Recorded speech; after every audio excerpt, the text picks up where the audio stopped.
खतरे भी हैं मगर ठहरता कौन है। मौत कल आती हो आज आ जाए डरता कौन है। और तेरी लश्कर के मुकाबले में अकेला हूं मगर फैसला तो मैदान में होगा साहब कि मरता कौन है। फैसला तो मैदान में होगा कि मरता कौन है। खतरे भी हैं मगर ठहरता कौन है। मौत कल आती हो आज आ जाए डरता कौन है। और तेरी लश्कर के मुकाबले में अकेला हूं मगर फैसला तो मैदान में होगा साहब कि मरता कौन है। फैसला तो मैदान में होगा कि मरता कौन है।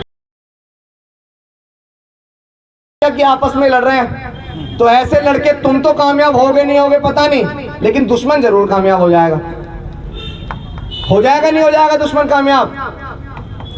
आपके पास आपकी आजादी के मात्र 7 से 8 महीने बचे हैं। कौन सी आजादी?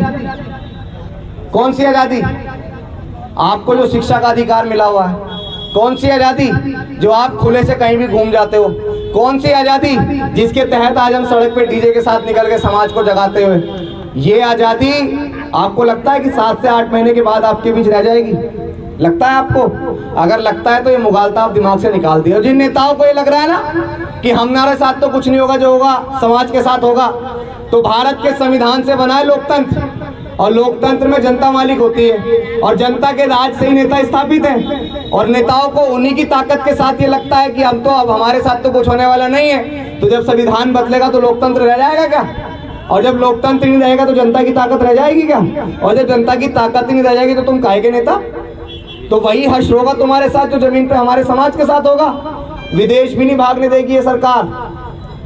इसीलिए हम लोग अपने समाज के नेताओं से निवेदन करें। देखो, मैं तो आपको एक चीज बता दूं, अगर नेता बाबा साहेब अम्बेडकर की मूवमेंट में बाधा बन रहे हैं तो आपको उन नेताओं को घूर के देखना चाहिए।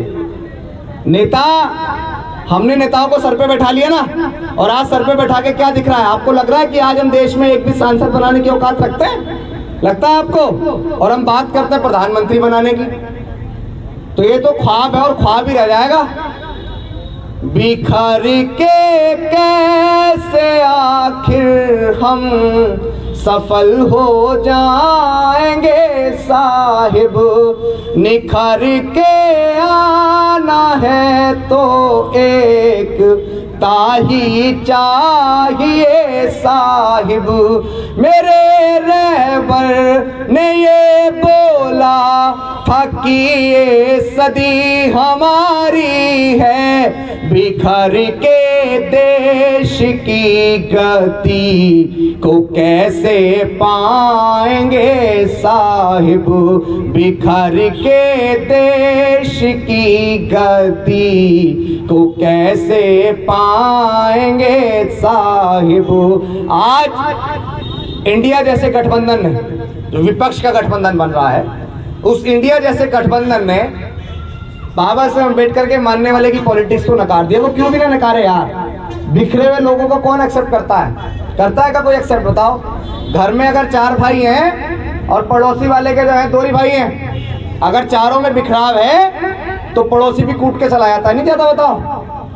तो आप कैसे इस बात को समझ रहे कि इंडिया जैसा गठबंधन आपको सम्मान देगा? लेकिन अगर बहुजन समाज की 2 बड़ी शख्सियत और इनके साथ साथ और भी बहुत सारे नेता हैं, माननीय बहन जी और चंद्रशेखर आजाद, ये वो 2 नेता जो इस समाज की तस्वीर और तकदीर दोनों को बदल सकते हैं, बशर्ते आपको मेहनत करनी पड़ेगी इनको एकजुट करने के लिए। अब आप मुझे हाथ उठा के बताओ, मेरे साथ इस संघर्ष में साथ दोगे नहीं दोगे? कैसा साथ? साथ कैसा? साथ ऐसा कि आपके पास जमीन पे चलने के लिए समय नहीं है। हम समझते हैं कि हमारा समाज जो है वो आर्थिक रूप से इतना मजबूत नहीं है कि वो मेरे साथ 2, 2.5, 3 महीने के लिए घर छोड़ दे।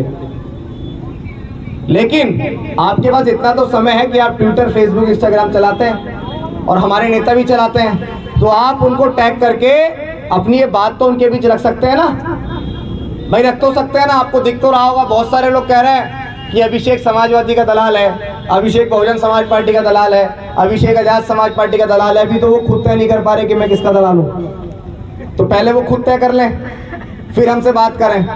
अभिषेक अगर दलाल है तो फूले, पेरियार, ललई, अंबेडकर और मान्यवर कांशीराम साहब का जो मूवमेंट था, सामाजिक परिवर्तन के साथ साथ व्यवस्था परिवर्तन का जो मूवमेंट था, अभिषेक उसका तो दलाल हो सकता है। वरना इस नीले झंडे को छोड़ के अगर किसी को ये मुगालता हो गया है कि ये नौजवान है, नौसिखिया है, कुछ पैसे का लालच दे देंगे कुछ डरा देंगे, कुछ दबा देंगे तो झुकना तो हमारे जूतों ने नहीं सीखा। मेरी तो चप्पल भी घिस गई, मेरी इन चप्पलों ने भी झुकना नहीं सीखा। अगर किसी को लगता है कि हम दलाल हैं तो मुगालता दिमाग से निकाल देना।